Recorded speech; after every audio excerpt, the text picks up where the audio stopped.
Olá, irmãos, a paz do Senhor Jesus Cristo. Hoje nós vamos continuar a série de estudos sobre os 10 mandamentos da lei de Deus. Hoje estaremos estudando o sexto mandamento em conformidade com a apostila da Igreja Evangélica do Fundamento dos Apóstolos e Profetas. Então, vamos dar continuidade aqui, mandamento por mandamento, tá bom? Inclusive o texto áureo mencionado aqui pela sugestão da apostila, Êxodo capítulo 20, no versículo, a partir do verso 3 ao verso 17, nós vamos ler aqui integralmente, tá bom? Então, vamos estudar para a honra e glória do Senhor. E nos diz: não terás outros deuses diante de mim. Não farás para ti imagem de escultura, nem alguma semelhança do que há em cima nos céus, nem embaixo na terra, nem nas águas debaixo da terra. Não te encurvarás a elas, nem as servirás, porque eu, o Senhor teu Deus, sou Deus zeloso, que visito a maldade dos pais nos filhos, até a terceira e quarta geração daqueles que me aborrecem, e faço misericórdia em milhares aos que me amam e guardam os meus mandamentos. Esse aqui é o segundo mandamento, verso 4 ao verso 6. Terceiro mandamento: não tomarás o nome do Senhor teu Deus em vão, porque o Senhor não terá por inocente o que tomar o seu nome em vão. Quarto mandamento: lembra-te do dia do sábado para o santificar. 6 dias trabalharás e farás toda a tua obra, mas o sétimo dia é o sábado do Senhor teu Deus. Não farás nenhuma obra, nem tu, nem o teu filho, nem a tua filha, nem o teu servo, nem a tua serva, nem o teu animal, nem o teu estrangeiro, que está dentro das tuas portas, porque em 6 dias fez o Senhor os céus, a terra, o mar e tudo o que neles há, e ao sétimo dia descansou. Portanto, abençoou o Senhor o dia do sábado e o santificou. Quinto mandamento: honra teu pai e a tua mãe, para que se prolongue os teus dias na terra que o Senhor teu Deus te dá. Sexto mandamento é o que nós vamos estudar hoje: não matarás. Sétimo mandamento: não adulterarás. Oitavo: não furtarás. Nono: não dirás falso testemunho contra o teu próximo. E o 10º: não cobiçarás a casa do teu próximo. Não cobiçarás a mulher do teu próximo, nem o seu servo, nem a sua serva, nem o seu boi, nem o seu jumento, nem coisa alguma do teu próximo. Senhor nosso Deus, nosso Pai, nós te damos graças, ó Senhor, por essa oportunidade agora de meditarmos em tua palavra, de podermos, meu Deus, aprender do Senhor nesta palavra gloriosa que o Senhor nos dá a oportunidade, em nome do Senhor Jesus. Pois bem, irmãos e amigos, nós, conforme já mencionado, sem delongas, vamos aqui para o texto, essa apostila que estou com ela em mãos aqui, então você vai poder olhar para ela de forma mais clara, ok? Só apresentar um pouco essa apostila e o que nós vamos estudar aqui. Olha, nós vamos, além da introdução, nós vamos ver sobre a vida, a concepção bíblica sobre a vida, qual a origem da vida e em que momento surge a vida, certo? Tópico número 2, morte. A concepção bíblica sobre a morte, para onde vão os mortos e em que momento cessa a vida.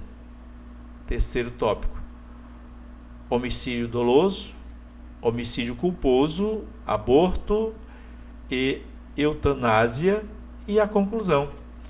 Então são 2 páginas aqui que nós vamos conversar nesse momento. Então é uma lição de número 34, no sábado, dia 24/8 de 2024, ok? É uma revista da Igreja Evangélica do Fundamento dos Apóstolos e Profetas, e aqui ele nos dá uma sugestão para a leitura semanal. Êxodo capítulo 20, verso 1 a 3, que é o primeiro mandamento, né? Êxodo 20, verso 4 a 6 é o segundo mandamento. né? Êxodo 20, verso 7, Êxodo quarta-feira, né? Êxodo 20, verso 8 a 11, quinta-feira, Êxodo 20, verso 12, sexta-feira, Êxodo 20, verso 13 a 17. Como mencionamos aqui, o texto áureo em Êxodo capítulo 20, verso 3 ao verso 17. Então é muito importante essa lição aqui.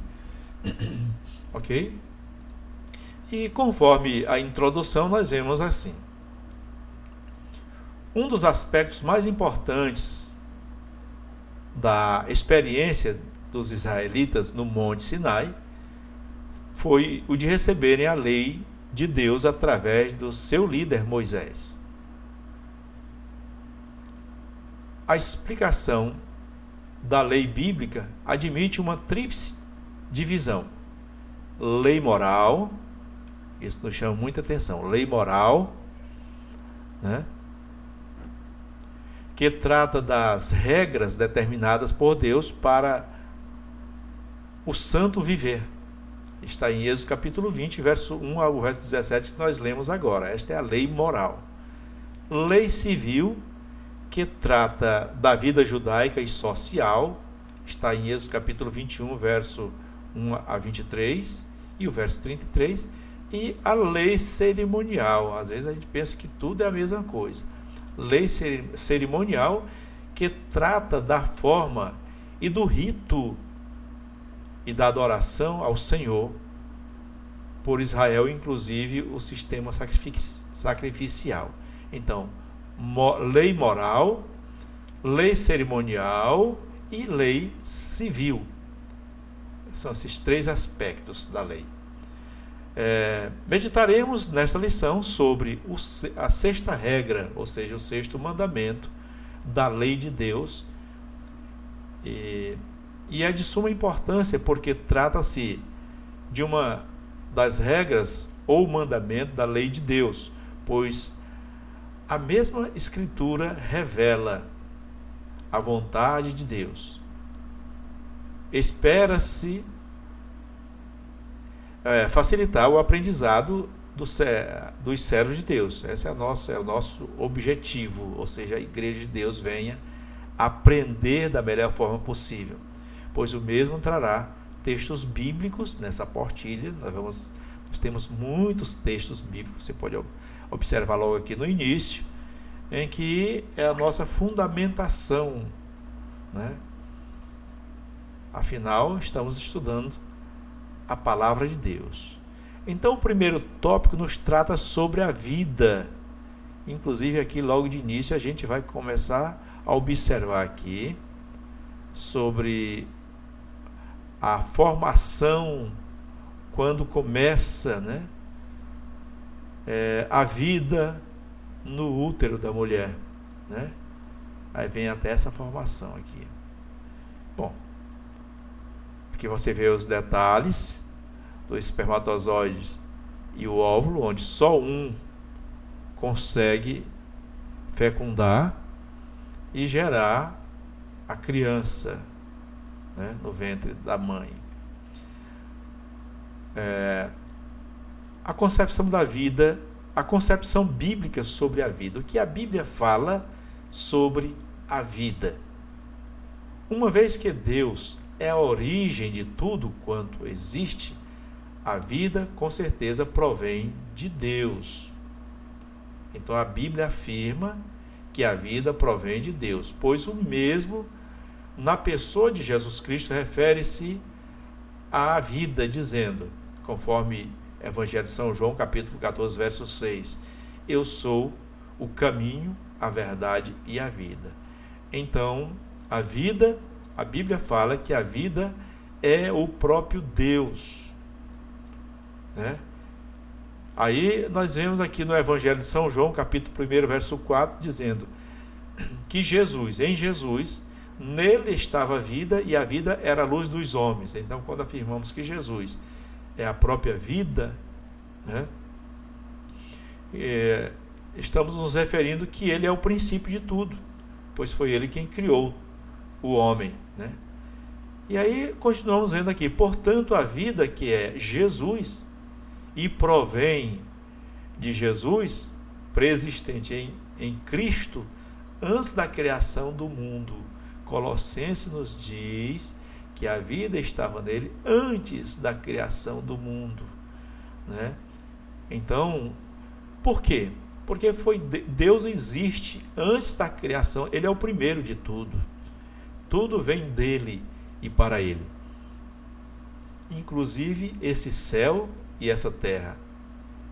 A vida, né?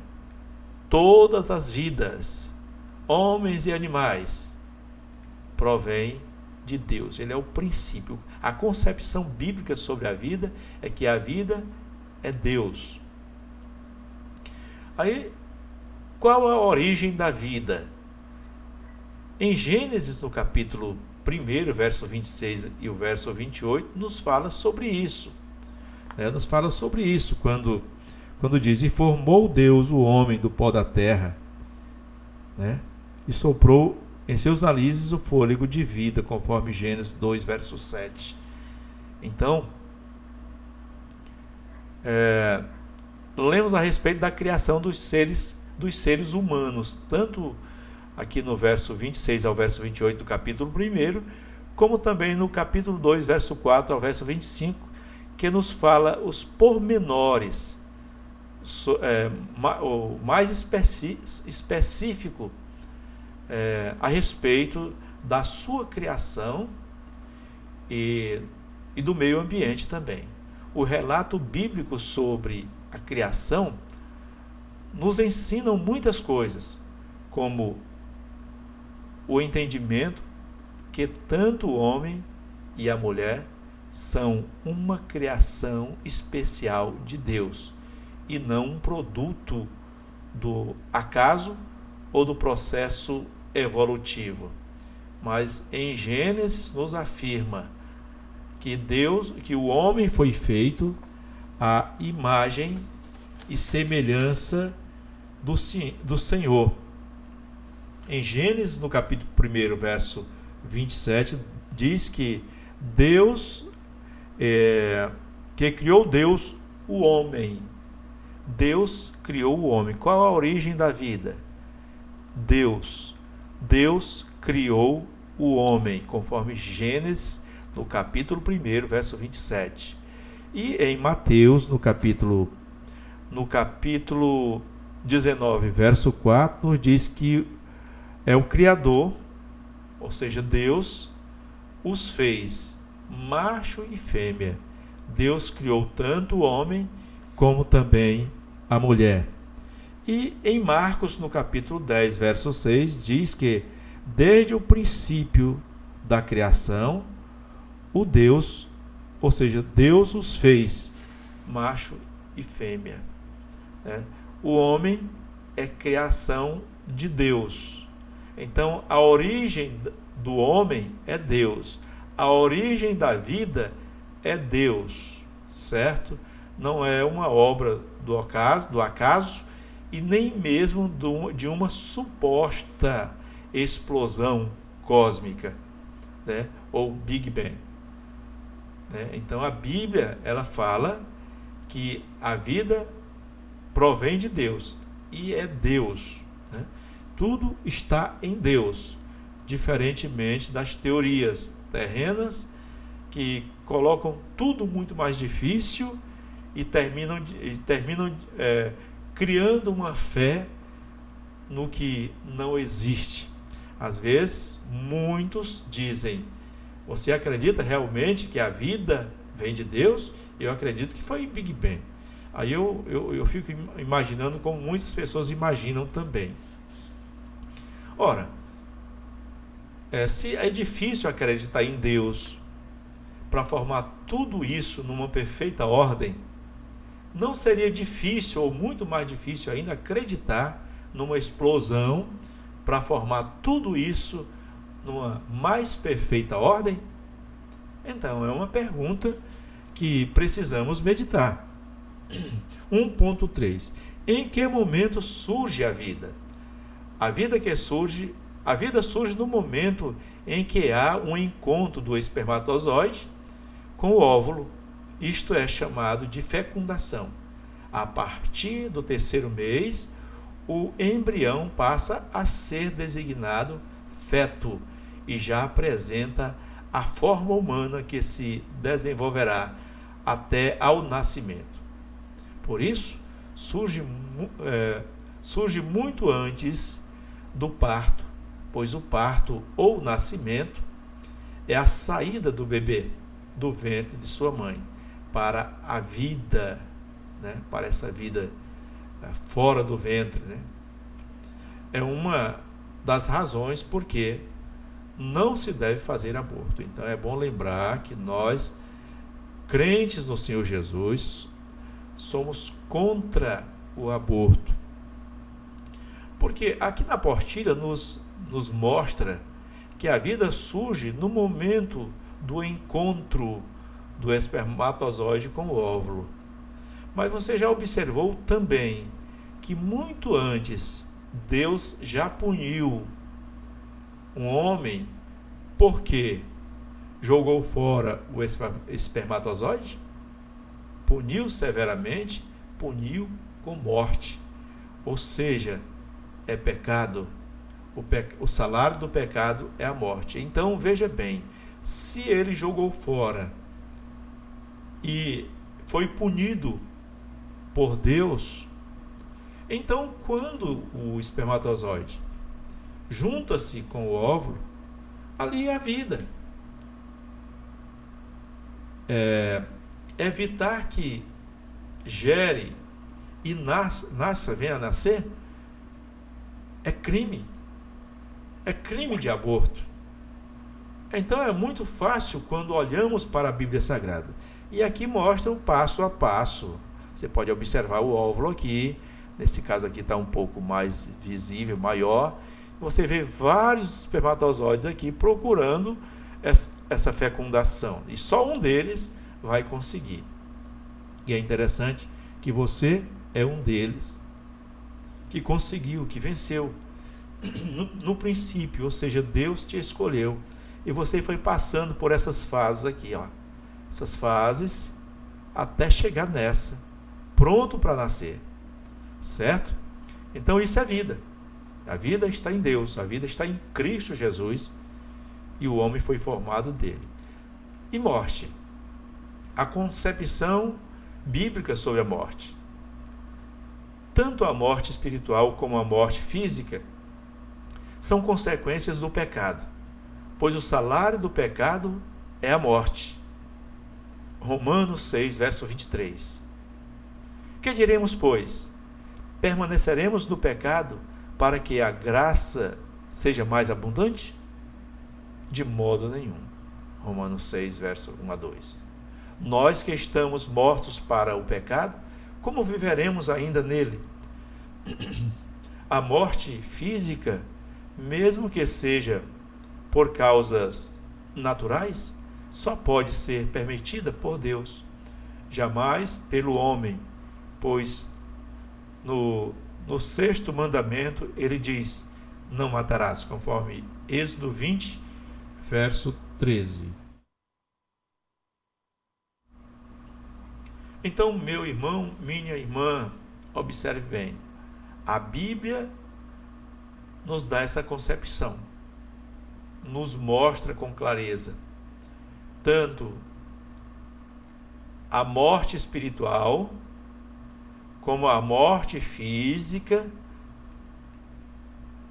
somente Deus. Inclusive essa morte física, um homem pode tirar do outro, assassinando-o. Mas a morte do espírito, somente Deus. Se bem que quando um homem é afastado da presença de Deus ou induzido, ele já está morrendo espiritualmente, porque perderá o seu galardão de vida eterna. Mas a Bíblia ressalta muito bem que somente Deus pode tirar a vida e que o salário do pecado é a morte. Então, aqui ele faz algumas perguntas. Que diremos, pois?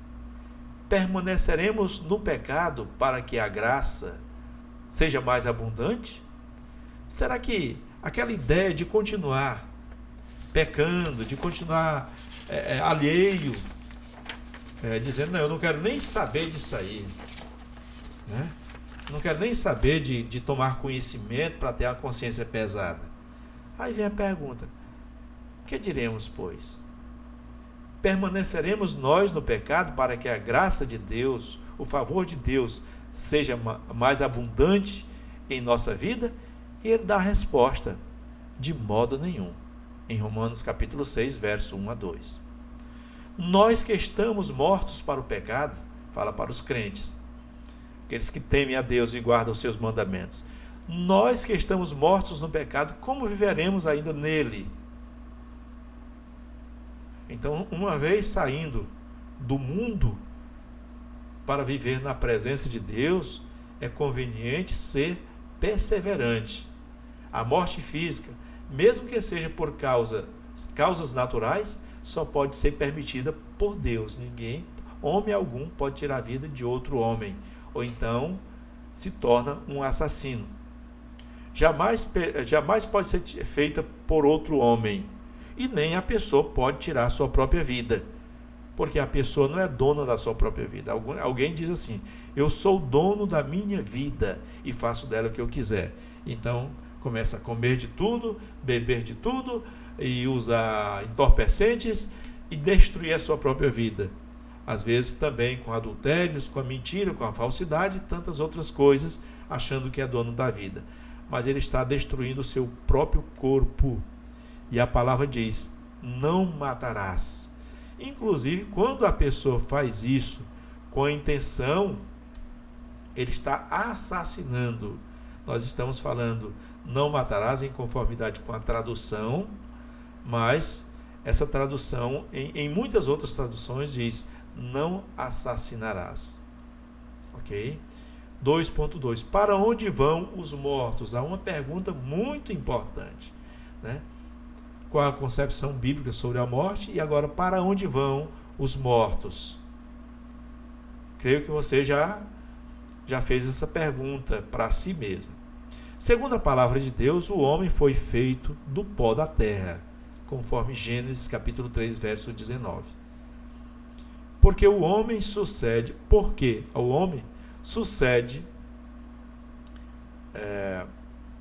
segundo a palavra de Deus,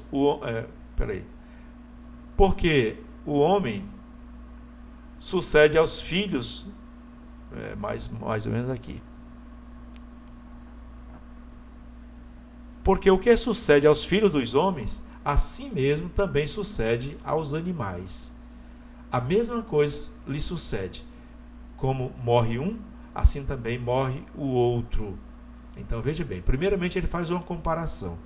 A mesma coisa, quando se trata de morte, a mesma coisa que acontece com os animais, acontece também com os homens.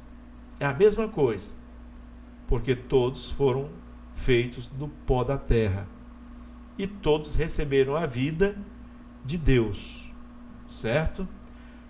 Todos têm o mesmo fôlego de vida. Assim, a vantagem dos homens é nenhuma, porque todos são vaidades, todos vão para um lugar, todos são pó, e ao pó tornarão, e todos ao pó tornarão. E você encontra isso em Eclesiastes capítulo 3, verso 19, verso 20. Então ele começa a fazer uma comparação aqui entre o homem e os animais. Da mesma forma que morre um, morre também o outro. O que acontece com um na morte, acontece com o outro. Se o fôlego de vida foi dado ao homem, também foi dado aos animais. E quando tanto um como o outro morre, é retirado o fôlego de vida, então o corpo volta ao pó, como era, e o fôlego de vida, que é o espírito, volta para Deus que o deu, né? Em que momento cessa a vida? Então, já que é assim, então em que momento realmente cessa a vida? A vida é um dom de Deus, né?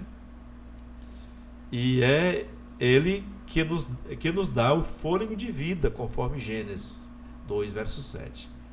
Então Ele dá o fôlego de vida gratuitamente aos homens e aos animais. Portanto, a vida cessa quando o fôlego de vida retira-se do homem, ou é retirado por Deus do homem. Então todas as funções dos órgãos são interrompidas, não havendo mais qualquer resposta. Então, irmãos, veja bem, é por isso que nós começamos falando aqui que nenhum homem pode tirar a vida de outro, né? Nenhum homem, somente aquele que deu a vida. Mas quando o fôlego de vida sai do ser humano, do ser vivente, então começam a parar todos os seus sinais vitais, e logo depois o seu corpo começa a se decompor e voltar à terra novamente. Esse é o momento em que cessa a vida. Mais especificamente falando, a vida cessa quando o fôlego de vida sai do corpo. Então, a partir dali, já não há mais vida. Você sabe por quê? Porque lá na criação, quando Deus fez o homem, Ele fez o homem um boneco inerte, ou seja, sem vida. Mas quando Ele soprou no homem o fôlego de vida, então o homem passou a ser chamado alma vivente, passou a ser alma vivente. 3. Então existe o homicídio. Muitas vezes o homicídio, conforme a apostila nos diz, o homicídio é doloso e culposo. Existe também o aborto e existe a eutanásia, né? Ou seja, forma de retirar a vida de alguém. O homicídio doloso é também chamado de crime ou dano omissivo ou intencional, que o agente prevê o resultado lesivo e da sua conduta.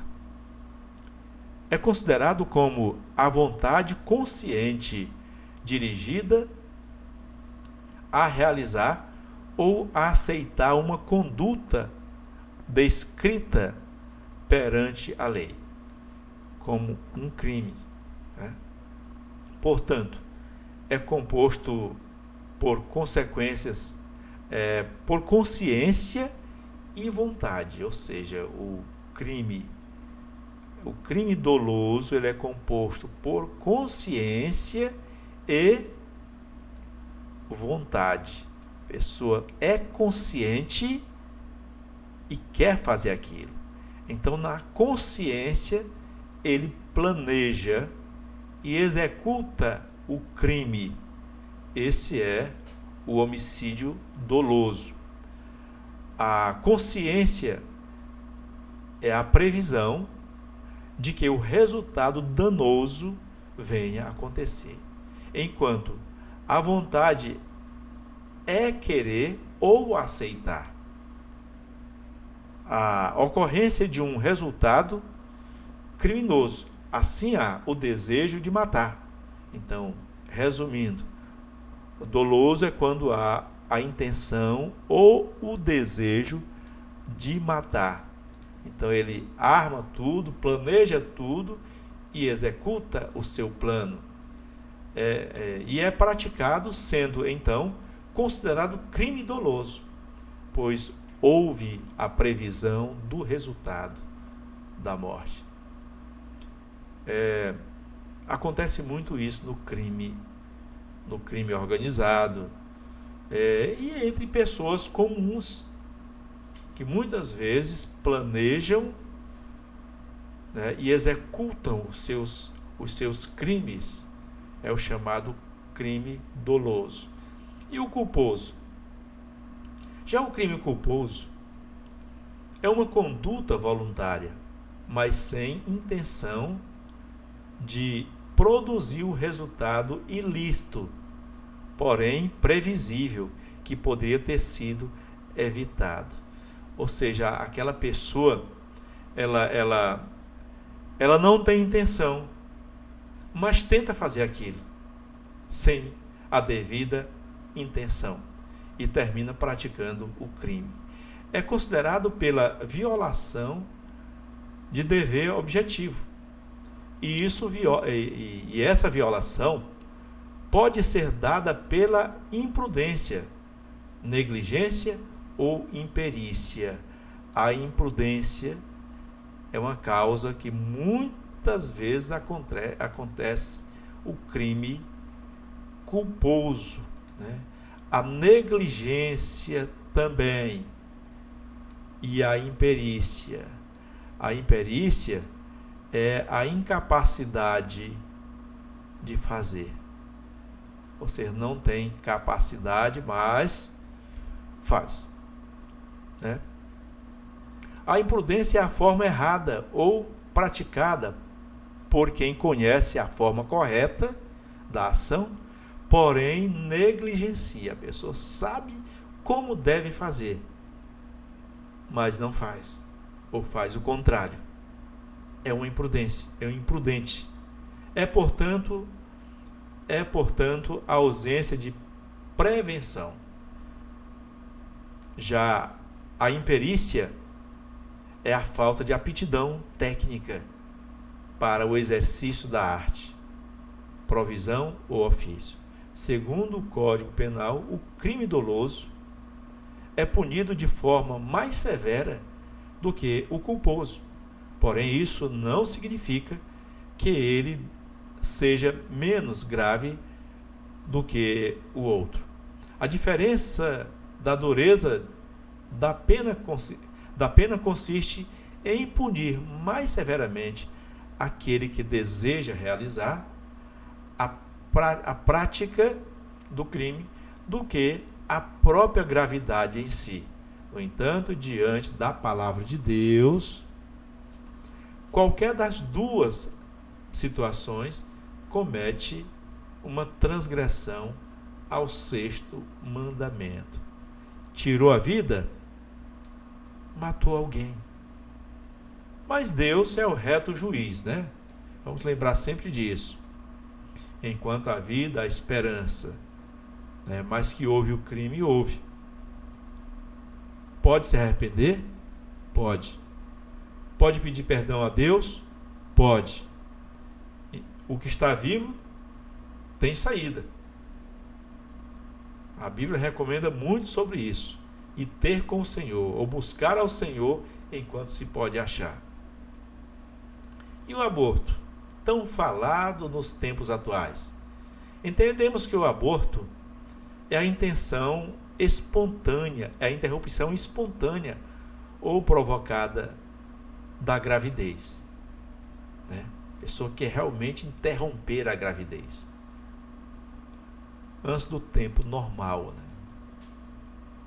Ou seja, quer interromper, muitas vezes com remédios, muitas vezes com equipamentos, com aparelhos e muitas vezes mesmo assassinando o bebê na barriga. Depois dele formado é aborto, né? Na maioria das vezes, torna-se traumático. Essa atitude torna traumática para a mulher e para a família. Às vezes o casal até concorda em fazer isso, mas a maioria das vezes traz traumas, tanto para a mãe, o pai e a família. O embrião é uma entidade distinta, uma vida humana individual, e não simplesmente um objeto exclusivo do corpo da mãe. Muitas vezes a pessoa diz, eu faço o que quero do meu corpo, então eu vou tirar isso aqui do meu corpo.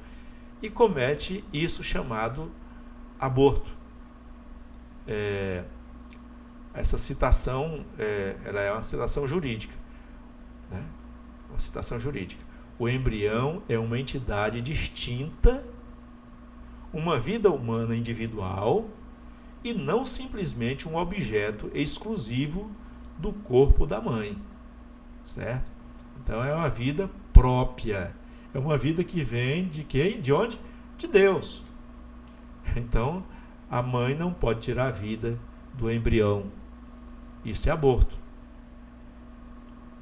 A Bíblia Sagrada nos diz, em Jeremias, no capítulo 1, verso 5, fala da seguinte forma: antes que te formasse no ventre, te conheci, e antes que saísses da madre, te santifiquei. As nações te dei por profeta. Muito antes da geração ser gerado no ventre da sua mãe, o Senhor Deus já o conhecia. Já tinha tudo sobre plano, em seus planos, do que ele iria ser. Agora, se a mãe tenta interromper esse nascimento, ela está indo contra Deus. Se os pais tentam interromper essa vida, eles estão indo contra Deus. Observe que, no sentido bíblico, mesmo antes que Jeremias tivesse adquirido a forma humana diante de Deus, já possuía o valor da vida.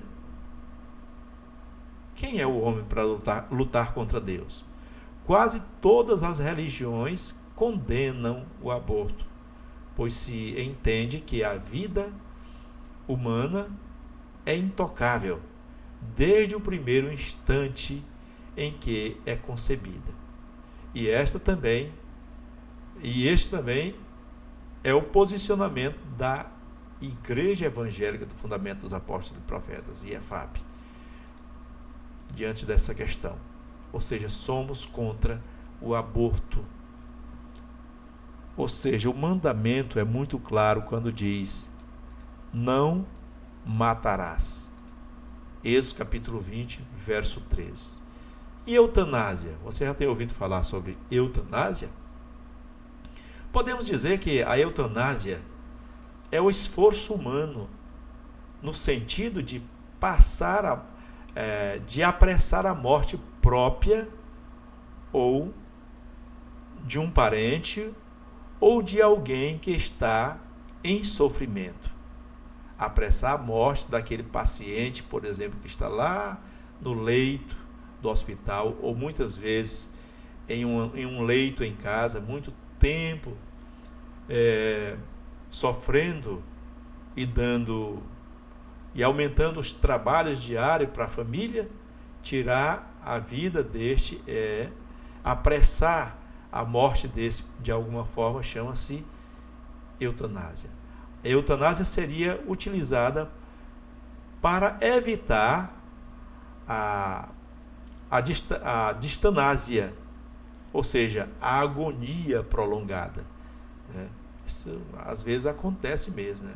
O paciente está sofrendo muito, então eles retiram algumas coisas para evitar um sofrimento mais prolongado, né?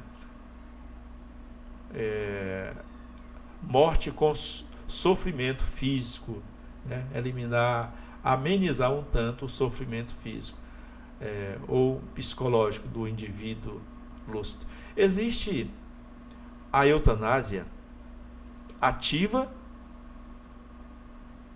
positiva direta, que é a ação realizada com o propósito de causar ou acelerar a morte. É aquilo que nós falamos. Essa ativa, positiva direta, ela é uma ação realizada com o propósito de causar ou acelerar a morte. Esta ação pode incluir a injeção letal. Já ouviram falar na injeção letal? Para apressar a morte daquela pessoa que está sofrendo muito. Ou overdose. Muitas vezes a pessoa apressa a sua morte, a sua própria morte, né? Com overdose. Ou às vezes aplicada por alguém, né? Até mesmo por um médico. A eutanásia passiva, negativa e indireta, é a ação negada com o propósito de causar ou acelerar a morte do indivíduo. Como é isso? Medidas como suspender ou retirar a alimentação, hidratação, oxigênio, né, de alguém. Alguns exemplos desse tipo de eutanásia são os muitos infanticídios cometidos anualmente nos Estados Unidos, com a negação de alimento, né? Negação de alimento, de água a um bebê, né? Por exemplo, deficientes, né? Ou recém-nascidos. Quem diz mais aqui? Outro exemplo de eutanásia passiva é a negação de alimento e água a alguém que se encontra no estado vegetativo persistente. Então alguém começa a negar tanto o alimento como a água, o remédio, a hidratação. Então aquela pessoa ela vai definhando, né? E diminuindo o tempo de sofrimento, né? Mas é tirando a vida dessa pessoa, né? Isso é horrível, né? Só em pensar nisso, né? Esse foi um outro exemplo de eutanásia, né? E nós vemos aqui,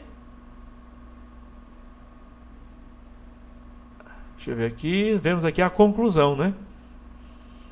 Como vimos, a lei de Deus veio não para condenar os servos de Deus, mas para mostrar a vontade de Deus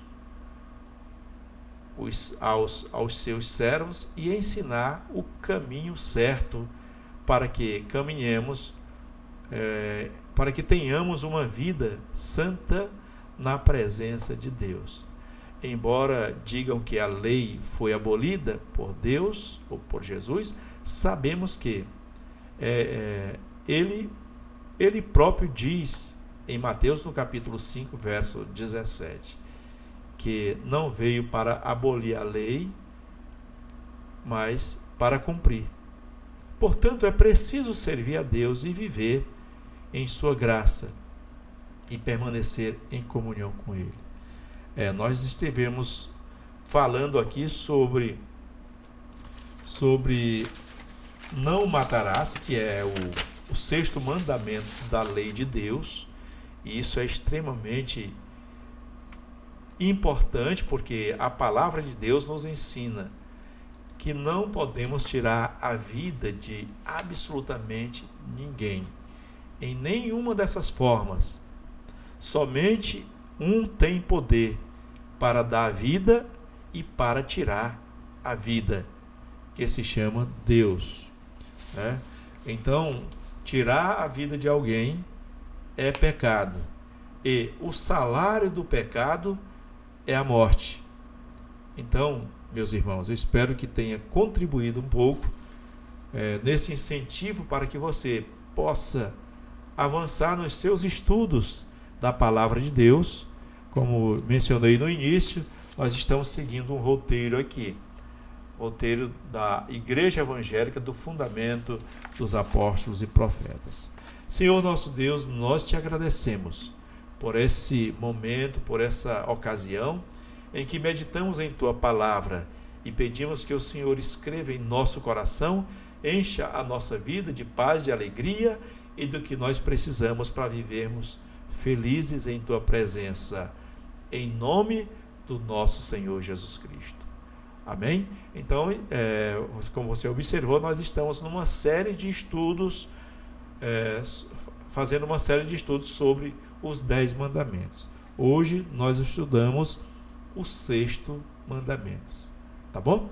Deus nos abençoe em nome do Senhor.